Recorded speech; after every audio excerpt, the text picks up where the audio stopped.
Hey y'all, welcome to another powerful, brand new story. I really hope you love it, and if you do, make sure to join the fam by hitting that subscribe button and dropping a comment to let us know where you're watching from. Let's dive in. The house was quiet. Margaret stood at the front door, her hands trembling slightly as she gripped the worn handle of her suitcase. The same suitcase she'd taken with her on her honeymoon, packed and unpacked 100 times over 72 long years. It wasn't heavy, not physically, but it carried decades of memories, and today, one devastating secret. Across from her stood her son, Daniel. His eyes didn't meet hers. His hands were stuffed in his pockets, and his mouth was pressed into a firm, silent line. "Are you sure about this?" she asked softly, hoping, no, begging, for a flicker of the boy she once held through chickenpox and heartbreak. But Daniel didn't say a word. No screaming. No dramatic exit. Just a subtle shift in his posture as he reached forward and slowly pushed the front door open. The chill from the outside drifted in. Margaret's heart stung sharper than the cold air outside. She stepped out. One step. Then two.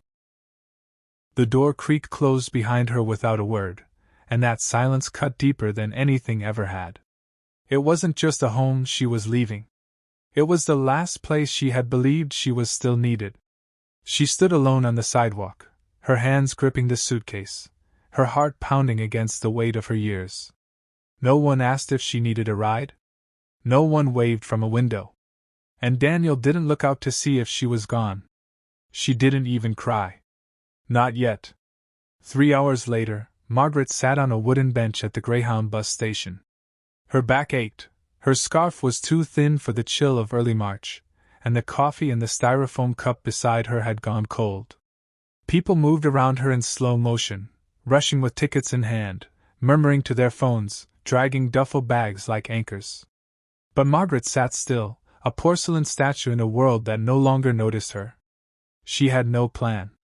No destination. All she had was the suitcase. And the secret inside it. Inside the suitcase, buried beneath sweaters, a photograph album, and a folded apron, was a manila envelope. It contained documents that would change everything. Bank statements. Letters. A notarized deed.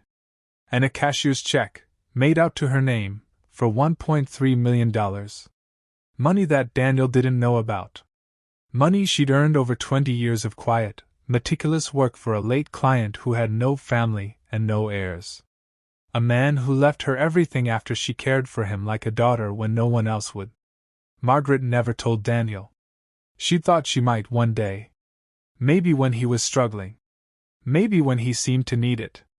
But instead, he drifted. Grew cold. Grew distant. The last few years were full of sharp silences and subtle cruelties, like she was a burden instead of a mother.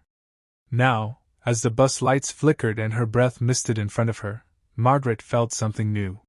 Not sadness. Not even anger. Freedom. "Need help with that, ma'am?" A young voice broke her trance. Margaret looked up to find a teenager in a red hoodie, maybe 16, pointing to her suitcase. "No, thank you, I've got it," she said kindly. But the boy lingered. "You sure? Looks heavy." "It's not," she smiled. "It only looks that way." The boy shrugged and walked off, tapping away at his phone. Margaret exhaled. For a moment, she thought of asking him for directions. Or maybe help finding a nearby motel. But she didn't. She didn't need a room for the night. Not yet. She needed to think. To plan. She opened her handbag and pulled out an old flip phone, the kind most people didn't carry anymore. There were only 3 contacts in it: Daniel, her sister Evelyn, who passed 2 winters ago, and one more name, Rebecca Lane. Her hand hesitated over the last one. Rebecca had been her best friend in college. Bright, rebellious, full of fire. They hadn't spoken in years, not since Margaret got married and chose the path of domestic life while Rebecca went on to start a bookstore in a small lakeside town in Vermont. But when Evelyn died, Rebecca sent her a card. "If you ever need an escape," she wrote in her loopy script, You know where to find me. Margaret smiled. Maybe she did. She dialed the number. Hello? A familiar voice, warm and slightly husky, answered after 2 rings. Rebecca, Margaret said, her voice barely above a whisper. It's me. Maggie. A pause. Maggie? Rebecca's voice cracked. Oh my God! Is everything okay? Margaret looked up at the terminal clock. It was 7:03 p.m. A bus to Vermont was leaving at 7:30. No, she said truthfully. But I think it's going to be. In part 2, Margaret steps off the bus into a sleepy Vermont town with nothing but a suitcase and a past she's kept hidden for years. But when Rebecca opens her door, Margaret realizes that some friendships never truly fade. And neither do old wounds. What begins as a refuge quickly becomes the beginning of a brand new life, and a decision that will shock everyone. The bus pulled into Lakeside Junction at 5:47 a.m. The sleepy town was still tucked under a blanket of early morning fog. Street lamps cast pale halos over empty sidewalks, and the lake beyond the hills shimmered with the soft reflection of a rising sun. Margaret stepped off the bus with stiff legs and a wary heart, dragging her suitcase behind her like a reluctant companion. There were only 2 other passengers who got off.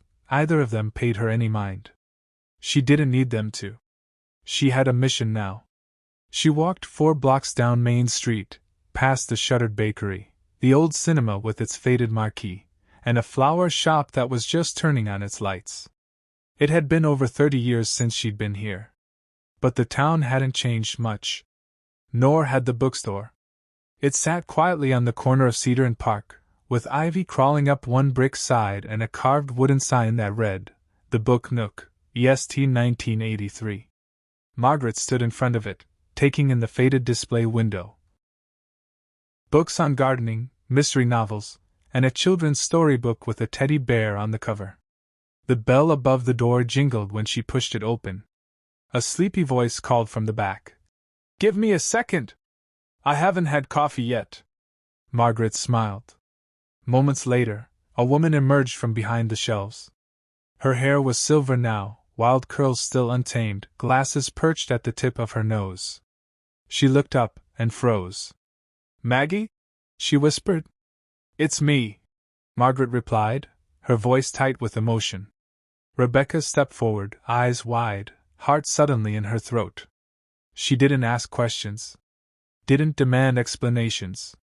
She just opened her arms and hugged Margaret tightly, like they'd never stopped being 21 and sharing secrets under blankets with a flashlight. They sat in the back room, 2 mugs of tea steaming between them, surrounded by the scent of old paper and lemon polish. So, Rebecca said gently, what happened? Margaret stared into her tea, fingers curling around the warmth. I lost my job 6 months ago. Daniel said it would be fine, but things changed. He said I wasn't pulling my weight. Said he couldn't afford to keep supporting me. Her voice cracked. So, he asked me to leave. Or rather, he didn't. He just opened the door. Rebecca's eyes darkened with disbelief. That boy, he used to beg you for ice cream every day after school. I remember. I do too, Margaret said. But people change. Or maybe I changed. Rebecca was quiet a moment, then leaned forward. So what now? Margaret reached down and unzipped the suitcase. She moved aside a sweater, the photo album, a carefully folded silk scarf, and then pulled out the manila envelope. She laid it gently on the table. What's that? Rebecca asked. My secret. Rebecca opened it slowly. Her eyes scanned the papers, bank balances, a will, property deeds, and finally the check. When she looked back up, her hands were shaking. Maggie, this is over $1 million. Margaret nodded. From Mr. Hanover. The man I worked for those years after Robert passed. He had no family. I never asked for anything. But when he got sick, I was the only one there. He left it all to me. Why didn't you ever tell Daniel? Margaret took a long sip of tea. Because I wanted to know who he was without money between us. I didn't want him to care for me because I had something to give. Rebecca swallowed hard. And now? No, Margaret said, setting the cup down. I think it's time I use it. Not to fix things with Daniel, but to start over. That afternoon, they took a walk around the lake. Margaret wore one of Rebecca's old coats, and for the first time in weeks, her bones didn't feel so heavy. The sun glistened off the water like it was trying to whisper something only she could hear. Do you ever think, Margaret said quietly, that life gives us a second chapter when we least expect it? Rebecca smiled. Every single day. But most people are too tired or too afraid to turn the page. I don't want to be that person. You never were. They sat on a bench overlooking the lake. Ducks floated by. A little girl passed with her father, laughing about something only they understood. And for a brief moment, Margaret felt the kind of peace that had evaded her for years. Back at the bookstore that evening, Rebecca set up the guest room. She tucked in the sheets with practiced hands, lit a small candle near the window, and fluffed the pillows like she was preparing for royalty. You're staying here until you figure things out, she said. End of discussion. Margaret stood at the doorway, suitcase still in hand. I don't want to be a burden. Rebecca rolled her eyes. You brought a fortune in your bag and a lifetime of loyalty in your heart. You're not a burden. Your family. Margaret looked at the room, small but warm, with a crocheted quilt and a faint smell of lavender. For the first time since she was pushed out of her home, she felt wanted. Not out of obligation, but love. And something else stirred inside her, an idea. A wild, wonderful idea. She had a secret. She had money. She had time. Maybe, just maybe, she had a chance to change not just her life, but someone else's. Margaret woke to birdsong. Not the metallic blare of a microwave or the shrill hum of an old refrigerator, but actual birds outside a window. It had been years since she'd started a morning this way. The small guest room in Rebecca's home above the bookstore felt like a cocoon, wrapping her in quiet comfort. She sat up in bed, rubbing her hands together, feeling the slight ache in her knuckles, a familiar reminder of age, but today, it didn't weigh her down. Today, she had a plan. By mid-morning, she was downstairs at the dining table with Rebecca, a stack of papers beside her and a determined look in her eyes. I want to open something, Margaret said. A place where women my age or older, who've been forgotten, pushed out, ignored can stay. Just for a while. A temporary place to breathe again. Rebecca blinked, speechless. You're serious. I have the means now. And I don't need luxury. I just need purpose. Rebecca smiled slowly. You've always been the quiet fire, haven't you? Margaret looked down at the envelope. All my life, I was told to save. To shrink. To sacrifice. Now I want to use what I have to help women who feel like they've become invisible. She paused, then added, I think I already know the first one I want to help. Her name was Mavis. Margaret had met her 3 years ago at the grocery store. Mavis was working the late shift, barely on her feet, well past retirement age. They chatted during checkout lines, exchanged a few phone calls, and one summer they'd even had iced tea together on Margaret's porch. But then Daniel had complained. Said it was awkward, his mother hanging out with old strangers. Margaret had stopped inviting anyone over after that. She searched through her old notebook, found Mavis's number, and dialed. The voice that answered was frail but familiar. Mavis? It's Margaret. A soft gasp on the other end. Maggie, is it really you? They talked for 30 minutes. Mavis had lost her apartment 2 months earlier. Was now sleeping in her niece's cramped garage. No heat. No real bed. Mavis, Margaret said quietly, what if I told you I have a room for you? Just a temporary place. No strings. No expectations. Silence. Then a tearful whisper. Why would you do that? Because, Margaret replied, her voice steady. You matter. And it's about time someone made you feel that way. By the end of the week, Margaret and Rebecca had found a vacant house just outside town, an old farmhouse with 5 bedrooms, a wraparound porch, and a roof that desperately needed fixing. Margaret paid the full price in cash. "I'll call it the Hearth," she said softly, standing in the overgrown yard. "Because that's what it should feel like, a warm center for anyone who needs it." Meanwhile, far away in the city, Daniel sat in his living room, flicking through TV channels when his phone buzzed. A message from an old college friend. "Hey, saw your mom in a local news spotlight. Something about opening a home for senior women in Vermont? With a huge donation. Thought you said she was broke?" Daniel stared at the screen. He clicked the link. There she was. His mother. On the local news site. Hair pinned neatly, coat buttoned, standing beside a house and a handwritten sign that read "The Hearth, a safe haven for women."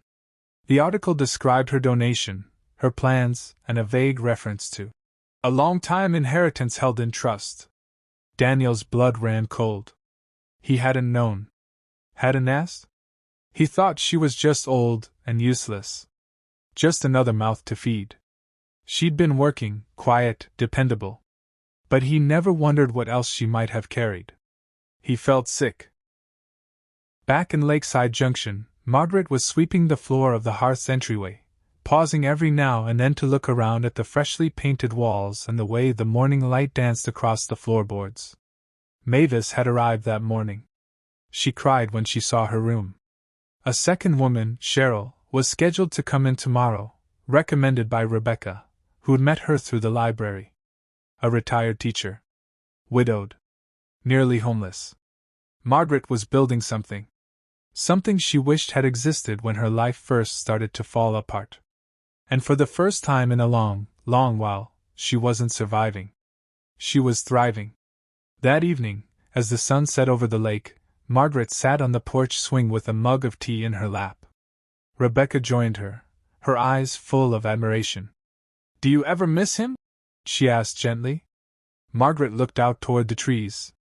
"I miss who he used to be. The little boy who used to kiss my hand goodnight. But the man he became? The one who turned his back without a word. No. I don't miss him." She paused. "But I do forgive him."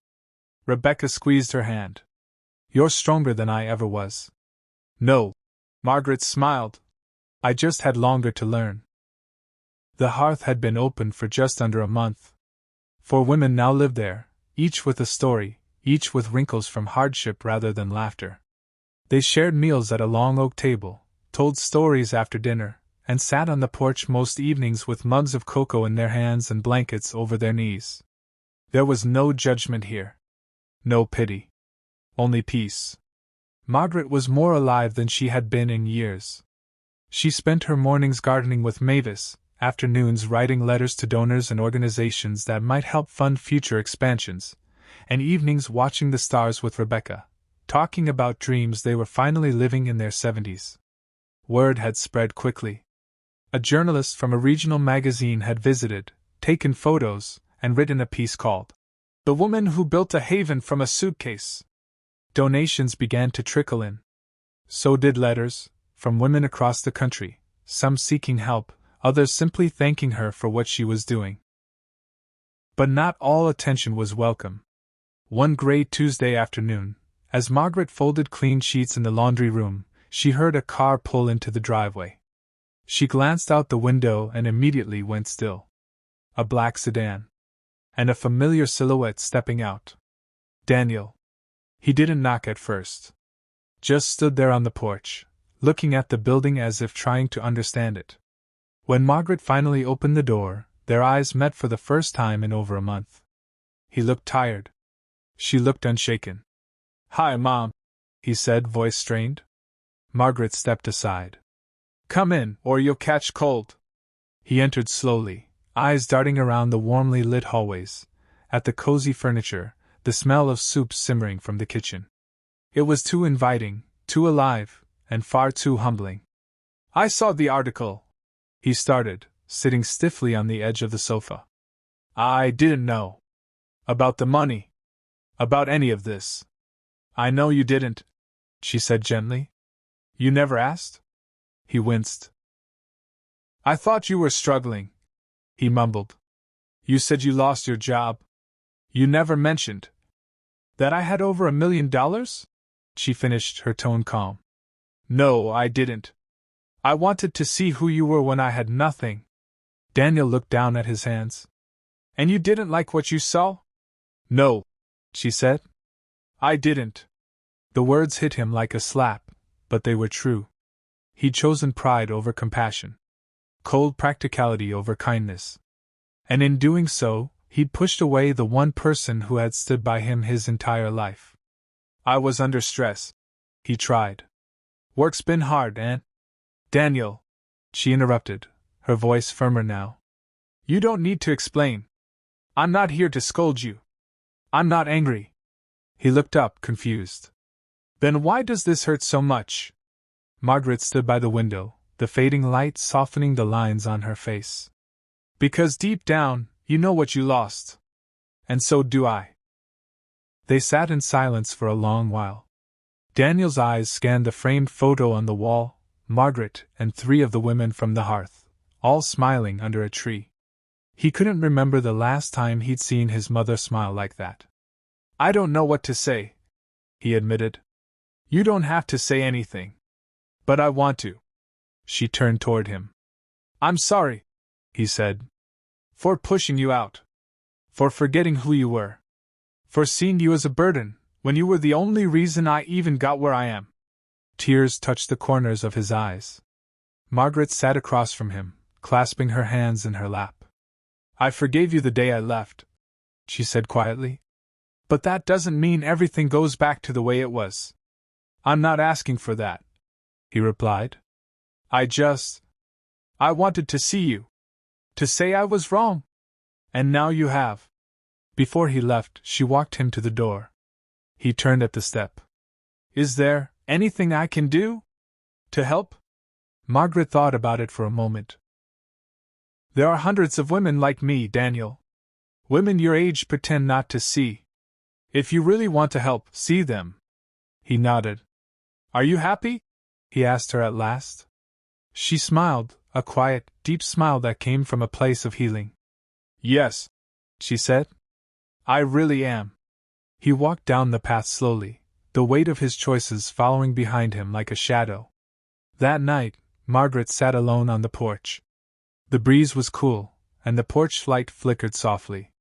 Rebecca brought her a cup of hot tea and didn't ask any questions, just sat beside her and handed her the warm mug. I saw him leave, Rebecca murmured. Margaret nodded. He needed to see what peace looks like. And did he? I think so, Margaret whispered. And maybe, one day, he'll find his own. Winter crept into Lakeside Junction with a quiet grace. Frost-laced mornings, chimney smoke drifting over rooftops, and the crisp scent of pine in the air. The hearth had grown cozier by the week. Margaret decorated the common room with garlands and vintage ornaments, the kind that reminded her of holidays long past. There were now 7 women living under her roof. Each carried a history. Each found, within those old wooden walls, not just shelter, but dignity. Margaret moved through the home like a conductor of peace. She organized schedules, shared stories, cooked with Mavis, played cards with Cheryl, and even taught one of the ladies how to email her grandchildren. The newspaper article had started a ripple. Now, donations arrived regularly: groceries, bedding, warm coats. A retired architect offered to help with an expansion plan for a second location. A nonprofit offered a grant. And then came the letter. It arrived in a cream-colored envelope, addressed in neat handwriting. No return address. Rebecca found it in the mailbox and handed it to Margaret during breakfast. Margaret read it slowly. Then again. And once more. What is it? Rebecca asked. Margaret looked up, eyes wide with disbelief.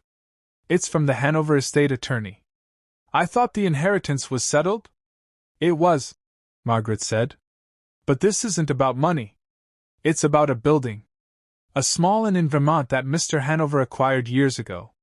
I had no idea it existed. He never mentioned it. Rebecca raised an eyebrow. And?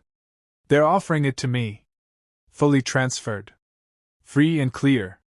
It needs renovation, but it could house twice as many women as the hearth. Silence followed. Until Margaret whispered, "It's like the universe left one more door open."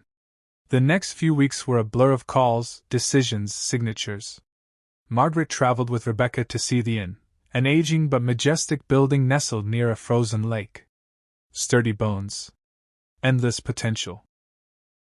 Margaret walked through its empty halls and saw everything it could become: laughter in the kitchen, quilts on every bed, lives being rewritten in quiet dignity. She named it the Lantern House. Because sometimes, all someone needs is a light left on. Back at the hearth, Margaret called a meeting. The women gathered around the fireplace. Mugs in hand, eyes curious.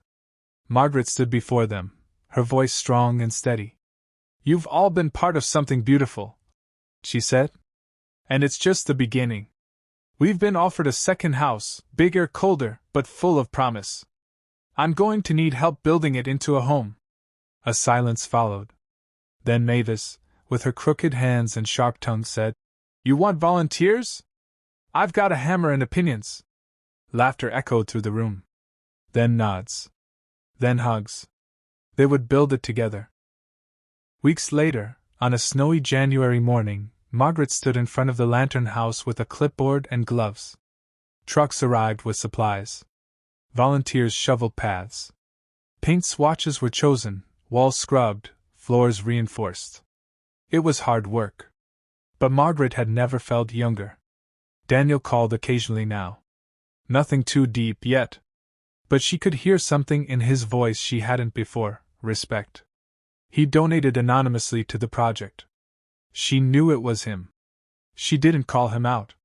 Let him take his steps. She'd taken hers. Spring arrived. The Lantern House opened its doors to 12 women in need. Most were strangers. All were scared. And every one of them left the first night feeling just a little less alone. Margaret stood in the main hallway one evening, looking out at the porch where the new residents laughed over tea. The sun dipped low over the lake. Rebecca walked up behind her. "You look tired," she said. "I'm not," Margaret replied. "I feel full. In the best way." Rebecca smiled. "Not bad for a woman who got thrown out with a suitcase, huh?" Margaret laughed. That suitcase held more than clothes. It held everything I'd spent a lifetime carrying: lessons, losses, love. And now it's all here. In this house. In these people. She paused. "You know," she added, "Daniel asked if he could come visit next month. Bring his son. My grandson." Rebecca blinked. "I didn't know he had a son." "Neither did I," Margaret said, voice soft. "But I'm ready to meet him."